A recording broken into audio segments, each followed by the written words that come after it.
আমি আজকে এই সংসদে আমরা অনেক ত্যাগ তিতিক্ষা, আমরা সবার কাছে অনেকের সংগ্রামের কথা শুনি। তারা অনেক লড়াইয়ের মধ্য দিয়ে আজকে এই সংসদটি আমাদের প্রজন্মের জন্য, আসলে আমরা আজকে যা কাজ করছি না কেন সেগুলো হচ্ছে আমাদের প্রজন্মের জন্য। আপনারা যে কাজগুলো করছেন, যে দায়িত্বটা নিয়েছেন, এই দায়িত্বের ফলভোগী বা সুবিধাভোগী কিন্তু আমাদের এই প্রজন্ম। মাননীয় স্পিকার, আমরা খুব আশাহত হই যখন এই সংসদ এত রক্ত, এত লড়াই, এত ত্যাগের পরে আজকে যখন এই সংসদটি গঠিত হয়েছে, কিন্তু এই সংসদ আবার আগের যেই ভিশিয়াস সাইকেল, দোষারোপের যেই সাইকেল, একজন একজনকে বিভিন্ন ট্যাগিং এর যেই সাইকেল, মত দমনের নামে, বিরোধী মত দমনের নামে মামলার যে সাইকেল, আমরা সেইখানে আবার চলে গিয়েছি। ক্যাম্পাসগুলো আবার আনরেস্টের দিকে যাচ্ছে, অস্থিতিশীল পরিবেশ সৃষ্টি হচ্ছে, বিরোধী দল মত দমনের জন্য মামলা করা হচ্ছে, প্রতিমন্ত্রীকে ফেসবুকে লেখার কারণে বাসা থেকে তুলে নিয়ে আসা হচ্ছে, হুইপকে সমালোচনা করলে বাসা থেকে তুলে নিয়ে আসা হচ্ছে। আবার আমরা আগের সংস্কৃতিতে আমরা চলে যাচ্ছি, যেখানে মাননীয় প্রধানমন্ত্রী নিজে কার্টুন শেয়ার করে বিভিন্ন স্যাটায়ার, বিভিন্ন মকারিকে প্রমোট করছে, বিরোধী মতকে প্রমোট করছে। সেইখানে এই সংসদ গঠিত হওয়ার পর থেকে আজকে পর্যন্ত 9টা ঘটনা ঘটেছে যেখানে মত প্রকাশের জন্য আজকে বাসা থেকে তুলে নিয়ে আসা হয়েছে। মাননীয় স্পিকার, আমরা মত প্রকাশের স্বাধীনতা চাই। মত প্রকাশের স্বাধীনতা আগেও ছিল, মত প্রকাশের স্বাধীনতা আওয়ামী লীগের সময় ছিল, তবে সেটা সহমত প্রকাশের স্বাধীনতা। আমরা এই পার্লামেন্টের পরে আমরা শুধুমাত্র মত প্রকাশের স্বাধীনতা নয়, আমরা দ্বিমত প্রকাশের স্বাধীনতা চাই। আমরা এখানে দাঁড়িয়ে মাননীয় প্রধানমন্ত্রীর সমালোচনা করতে চাই, আমরা নির্ভয়ে ফেসবুকে আমরা ব্যাকস্পেস ব্যবহার করতে চাই না। কিন্তু আবার একটা ভয়ের পরিবেশ সৃষ্টি করা হচ্ছে, আবার একটা আতঙ্কের পরিবেশ সৃষ্টি করা হচ্ছে। আমরা দেখলাম সিলেক্টিভ এক ধরনের বিরোধিতার পরিবেশ তৈরি করা হচ্ছে। আমাদের সমাজের যারা গ্রহণযোগ্য এক ধরনের পলিটিক্যালি এলিট শ্রেণীর নারীদেরকে নিয়ে যখন সমালোচনা করা হয়, তখন সেটাকে নারীদের বিরুদ্ধে এটাকে বিবেচনা করা হয়। কিন্তু যারা পলিটিক্যালি পিছিয়ে পড়া জনগোষ্ঠী রয়েছে, গার্মেন্টস কর্মী রয়েছে, যারা হচ্ছে এই দেশের অর্থনীতির চাকাকে সচল করার জন্য রাত দিন পরিশ্রম করে যাচ্ছে, গ্রামগঞ্জের নারীরা, মায়েরা যারা রাত দিন পরিশ্রম করে যাচ্ছে, তাদেরকে যখন স্লাট শেম করা হয়, গালি দেওয়া হয়, সেটাকে আমরা নারী বিরোধিতা হিসাবে আমরা সেটাকে আমলে নেই না। এই ধরনের সিলেক্টিভ নারী বিরোধিতা করা, এই ধরনের সিলেক্টিভ নারী সমালোচনা করার যেই ধরনের প্রবণতা রয়েছে, সেই জায়গাগুলো থেকে মাননীয় স্পিকার আমাদেরকে বেরিয়ে আসতে হবে। মাননীয় স্পিকার, আজকে ক্যাম্পাসগুলোতে আবার এক ধরনের অস্থিতিশীলতা তৈরি করা হচ্ছে। আমি ইউনিভার্সিটি থেকে 2022 সালের অক্টোবরে ইউনিভার্সিটি থেকে এসেছি। আমাদের সময় গ্যাস্ট্রোম গণরুমের কালচার ছিল। আমাদের সময় একটা শিক্ষার্থী অনেক স্বপ্ন নিয়ে বিশ্ববিদ্যালয়গুলোতে যেত। আমরা সেখানে দেখেছি ক্ষমতাসীন দল কিভাবে বিশ্ববিদ্যালয়ের শিক্ষার্থীদের তাদেরকে পুঁজি করে তাদের ক্ষমতা কাঠামোকে দীর্ঘমেয়াদী করার জন্য সেখানে বাধ্যতামূলক সেখানে রাজনীতি করাতো। আজকে সেখানে বিশ্ববিদ্যালয়গুলোতে আবার গ্যাস্ট্রোম গণরুম কালচার চালু করার প্রয়াস শুরু হয়েছে, আবার সেইখানে বাধ্যতামূলক রাজনীতির কালচার শুরু করা হচ্ছে।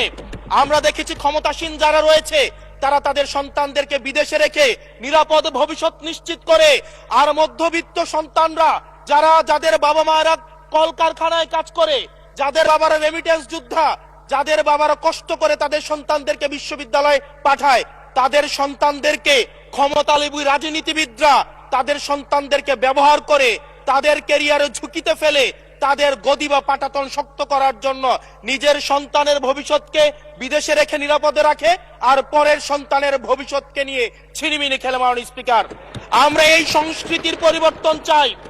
আমরা চাই বিশ্ববিদ্যালয়গুলো শুধুমাত্র নেতা তৈরির হাতিয়ার হবে না। এই বিশ্ববিদ্যালয়গুলো গবেষণা, বিশ্ববিদ্যালয়গুলো পাঠ চর্চা, বিশ্ববিদ্যালয়গুলো সেখানে এক ধরনের মনস্তাত্ত্বিক সমৃদ্ধি, এবং সেখানে হচ্ছে আমরা যেখানে গবেষণা হবে সেখানে আমরা বিশ্ববিদ্যালয়গুলো থেকে বুদ্ধিজীবী, গবেষক আমরা হচ্ছে বাংলাদেশকে এবং জাতিকে উপহার দিতে পারবো। কিন্তু অত্যন্ত দুঃখজনক বিষয়, আজকে বিশ্ববিদ্যালয়গুলো শুধুমাত্র নেতা উৎপাদন করার এক ধরনের বিশেষ সার্কেলে পরিণত হয়েছে। মাননীয় স্পিকার, এই ৩৬ জুলাই এই তরুণ প্রজন্মকে কি দিয়েছে?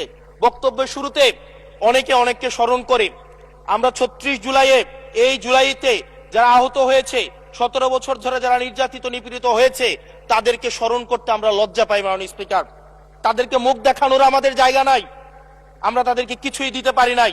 আমরা একটা কাঠামোগত পরিবর্তনের জন্য আমরা আজকে এই সংস্কার, আমাদের কাঠামোগত পরিবর্তনের জন্য আজকে আপনাদের এই লড়াইটা ছিল, এই সামগ্রিক হাউজের লড়াই ছিল। আমি চ্যালেঞ্জ করে বলতে পারি, যদি 2009, 10, 11, 12, 13, 14 সালে আমি সংসদে বসে কিছুক্ষণ আগে আমি 2009 সাল পরবর্তী থেকে 12 সাল পর্যন্ত যেই সংসদের যে বিতর্কগুলো ছিল, আমি বিতর্কগুলো পড়ার চেষ্টা করছিলাম। মাননীয় স্পিকার, যদি আজকে এটা 2014 সালের সংসদ হতো, আর যে সংস্কার প্রস্তাবগুলো এই পাশ থেকে দেওয়া হয়েছে, ঐকমত্য কমিশন থেকে দেওয়া হয়েছে, এই সংসদের একজনকেও খুঁজে পাওয়া যেত না যে এই সংস্কারের বিরুদ্ধে অবস্থান নিত। আজকে মানবাধিকার কমিশনকে ল্যাপস করে দেওয়া হয়েছে। মানবাধিকার কমিশনকে ল্যাপস করা হয়েছে, বারবার করে বলা হচ্ছে আরো শক্তিশালী ভাবে হচ্ছে মানবাধিকার কমিশন নাকি উত্থাপন করা হবে।